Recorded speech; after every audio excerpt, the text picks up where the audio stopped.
We are pleased to be joined now by Congresswoman Debbie Dingell of Michigan. And Congresswoman, you were one of the women standing on stage with Nancy Pelosi earlier. Tell me about, first of all, what it means to you to be here on this night when your party officially made Hillary Clinton the first woman ever to be nominated for presidential candidate of a major political party. I have to tell you, I was moved by it more than I thought that I would be. I'm not supporting Hillary Clinton because she's a woman. I'm supporting her because I think she's the most qualified person for the job.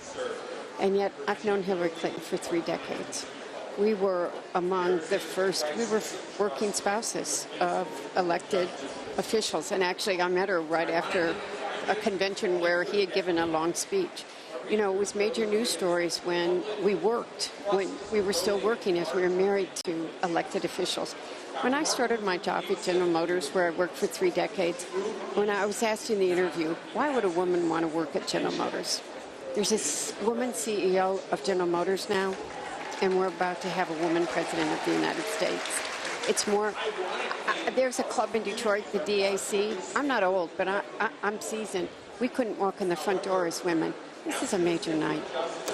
What is it that you felt when Senator Sanders was the final voice, essentially, to take part in the roll call and, in a very symbolic gesture, made clear that he wants to have a united party, putting his support fully behind Hillary Clinton? What were your thoughts? That's when I cried. And it was because, you know, you have to feel how he feels. He worked hard. And I think it's very important that we embrace all of the Bernie Sanders supporters.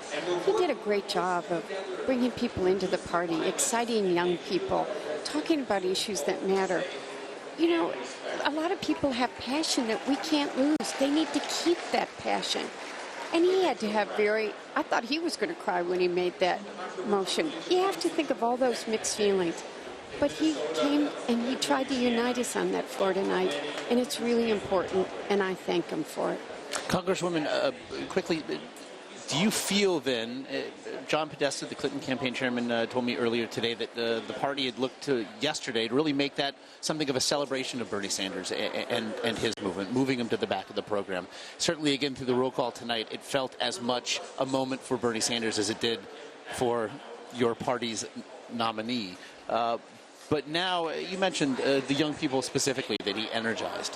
What more now needs to be done to ensure that they stick around through November? We have to work very hard to make sure they do.